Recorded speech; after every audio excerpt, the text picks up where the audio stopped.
reading from Srimad Bhagavatam, 8th canto, chapter 19, text 4.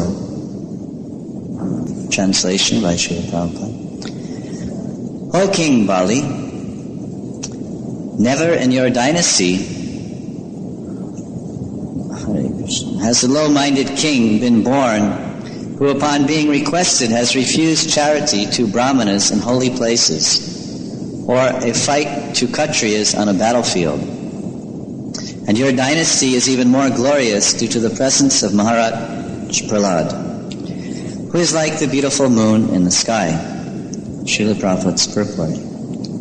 The symptoms of our Kshatriya are given in the Bhagavad Gita. One of the qualifications is the willingness to give charity, dhan. A Kshatriya does not refuse to give charity when requested by a brahmana. Tekapatruvayascha kripa sindhubevacha patitanam bhavanebhyo vaishnavebhyo namo namaha. Please forgive me if I have committed any offenses to any of the devotees. And now let us continue.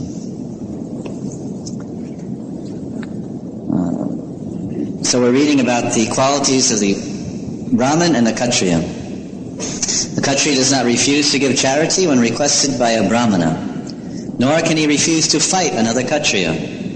A king who does refuse such is considered low-minded. But in the dynasty of Bali Maharaj, there was no such low-minded kings. Om Jnana-timirandasya Gyananjana Shalakaya Chakshurun Militam Yena Tasmai Shri Gurave Namaha. Sri Krishna Chaitanya Prabhu Nityananda Shri Advaita Gadadhara Shivasari Gaur Bhaktarinda Tavevasmi Najivami Tvaya Vina Iti Vigaya Devi Tvam Nayamam Charanantikam. So Bali Maharaj is continuing to receive glorification from the Lord. Vamanadeva is glorifying his dynasty and glorifying his qualities. And in one sense, it reminds me of the preaching technique that was taught by Prabodhananda Saraswati in the Chaitanya Chandrodaya,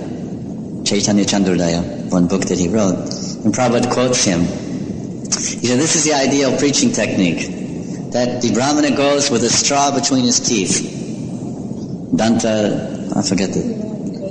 You know this, there's an explanation. He goes with a straw between his teeth and he goes to an opulent or wealthy man, Kshatriya, Vaishya, and he starts to glorify the person. Oh, my dear sir, you are very intelligent. You're very respectable and opulent and good-mannered and cultured. And the person you're speaking to and glorifying, yes, that's me. And he's feeling very happy and satisfied with your glorification.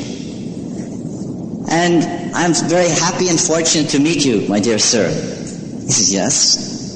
And then, but there's one thing if you don't mind, there's one thing I like to request. He says, yes, sure, surely. What is it? What do you want? He says, if you don't mind, and also he glorifies him, you're a very educated person, you're a very learned person, you're very wise, you know so many things, and you're very respected. If you don't mind, may I make one request? Yes, certainly, sure, don't be shy, speak up. My dear sir, please forget everything you've learned and surrender to the lotus feet of Lord Chaitanya. So, this is the technique of preaching that's also being displayed here by this little boy. This little boy is young Sankirtan devotee, Vamanadeva. He was sent out as a young boy on a collection. The demigods sent him collecting because they had lost their wealth, so they were in a dire situation. So they said, well, let's send this boy out to the traffic lights and collect some money. Like you see the Rajasthanis, they put their little boys and girls at the traffic light. You know what we call traffic light. I don't know what you call it, but the street light. Red, green, red, green. Little boy comes up. And he's asking for some rupees. So you give him Mahaprasad and like that, and he's happy. And yesterday we gave a half a loaf of some cake from Bhuvaneshwar temple. They make cake. So I was at the light and I gave the cake to one little girl. And she had her little entourage with her. And she had a half a cake. And I said, give it to everyone. And she had the cake and she started running with it. And her little brothers and sisters are running after her. Egg! So here Vamanadeva, he's coming to this big king big wealthy man. He's saying, "My dear sir, you're so intelligent, you're so famous, you're so glorious, you have such a wonderful dynasty, you have such a nice family." And he's just a little boy, and he has a very humble demeanor. But what's he leading up to? He's going to close the deal. He's going to close the deal. He's going to say, "Excuse me, if you don't mind, can I ask you for a little something?" "Oh yes, sure, my little boy, what do you want?" "Such a darling, beautiful Brahmin, what do you want?" Just 3 steps of land." "Oh, my boy, I could give you a planet. I'm controlling the universe, I can give you a planet if you want. You can become Ishvara, a Graha Ishvara." No, just 3 steps of land. And then we know all about what happened then. So this is a beautiful scene being depicted here between Vamanadev and his devotee, who is taking the role of a demon, Bali Maharaj. So we're brought up with the topic of charity. We're reminded of this concept of charity. And the qualities of a Kshatriya are listed. And one of the activities of the Brahmins, of course, is mentioned Yajan, Patan Bhatan, Dan Pratigraha. Brahmanas, sannyasis, and brahmacharis, they are qualified recipients of charity. They can go and beg and receive charity from the grihastas and other members of society for the benefit of others. And this activity of dan means that people give us donations, but then pratigraha, Brahmins also distribute their wealth. So people give us money, but we distribute it. We build a temple, or we distribute prasadam. And if people don't give money to Brahmins, brahmacharis, sannyasis, then their money spoils them. As the Vedic injunction explains that the natural tendency in grihastha life is selfishness. It's natural. It's not unusual. It is natural tendency in grihastha life for the husband and the father or the mother to be very selfish, to only care about my wife and my children and my house and my family. And they become very much anxious to make money. And they become attached by this money and contaminated by it. Lakshmi, or money, not Lakshmi, but money. Lakshmi is not contaminated. Lakshmi is that wealth, or that fortune, or opulence used in the service of Narayan, that is pure. But money is contaminated by Maya. So it brings with it, money brings with it, selfishness, lust, greed, cheating, lying, falsity. These are all the brothers and sisters of money. So in the grihastha life, which means the majority of the world, 99%, or maybe 99 and 9/10% of the world, are grihasthas, married people. So they're victims of money.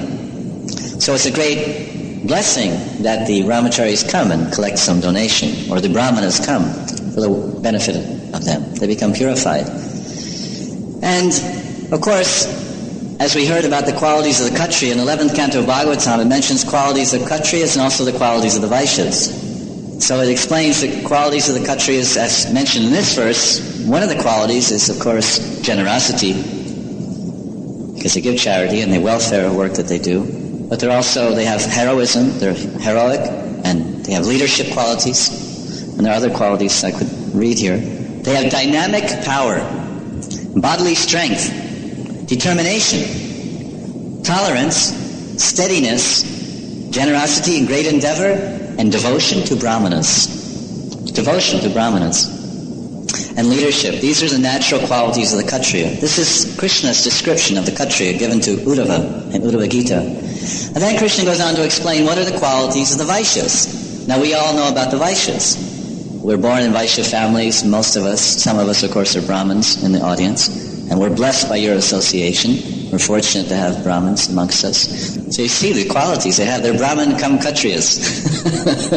Brahmins acting as Kshatriyas. But they have so much good qualities. I don't know the other persons so much, but I know these.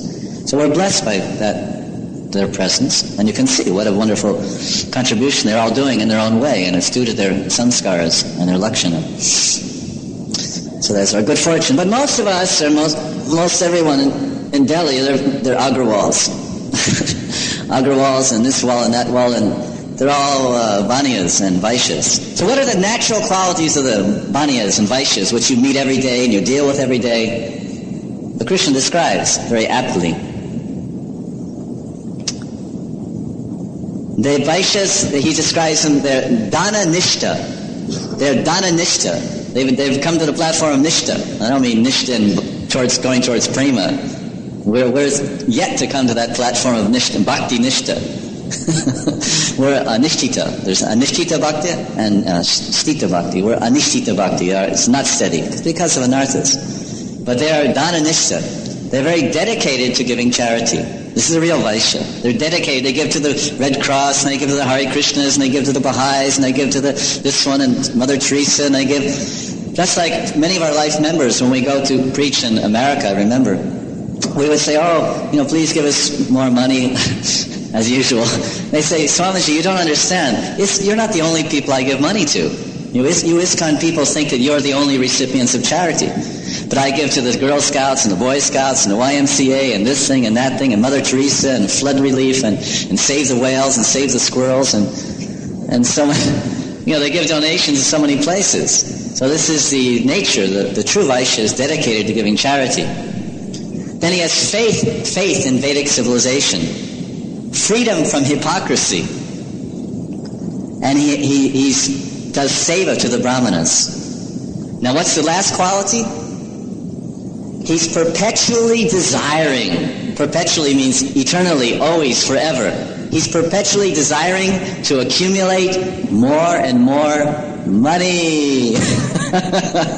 This is a natural characteristic of the Vaishya. He's perpetually desiring more. Aniyor, Aniyor, Aniyor. So maybe Giri Govardhan was the original Vaishya.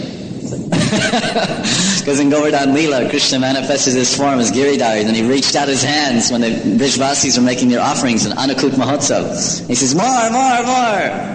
So the Vaishyas in Delhi and around the world, they're reaching out their hands into the material energy. More. Give me more money. So that's good. It's great. This is natural characteristics. You should be like that. If you're a Vaishya, you should have these characteristics. Just as if you're a Brahmin, we're sitting here, supposedly we're Brahmanas. We have the thread, and we're aspiring for Brahmanas. It's a Brahminical society. Samodhamas tapashocham shantir arjuna evacha jnanam vijnanam astikyam brahma karma sabhavacham. Tolerance, peacefulness, religiousness, purity, cleanliness, clean mind, clean heart. This was the backbone of ISKCON, should be Brahmanas. At any rate, this is the description of the Vaishyas. So this wealth will contaminate them. So we are not taking anything from anyone. We should never think. We as Brahmanas, as devotees, we are also performing dan. And Krishna is described as Danavir. It's one of Krishna's names, Danavir. Means one who is virya. Danavir means chivalrous or powerful or strong in giving charity, giving dan. And the example is that Krishna would every day, Krishna would give out so much wealth in Dwarka, and his father was also, Nanda Maharaj was giving out 13,000 cows every day to Brahmanas with gold-studded hoofs and silver-plated horns and silk blankets. This is Danavir. And there's a famous personality in Vedic literature who's known as Danavir, Mayur Adwaja or something. Mayur Adwaja, something like peacock flag or something. He was a great king, and Krishna disguised himself as a Brahmana. Krishna disguised himself as Brahmana, and he went to this king, and he said, please, I want you to give me half of your body. Give me half of your body. And I want your wife. And so Krishna came disguised as a Brahmana, but this king was a great devotee. Of course, he's dedicated to serving the Brahmanas, but he was also a great devotee. And he recognized that this is my Lord, come as a Brahmana. All right, I'll give him my body. I'll give him half my body. So he immediately ordered his wife and children. He said, Devi, get out a saw, start cutting my body. So he lay down on the table and he ordered his children and his wife, and they had to follow the father's order, the husband's order. So they took the sword and they started sawing to cut his body in half, to give half his body to Krishna. And then Krishna, he gave up that Brahmin form and he gave Sakshat and Harshan to that king. He said, this is not required. So he was famous as Dhanavir. as giving charity.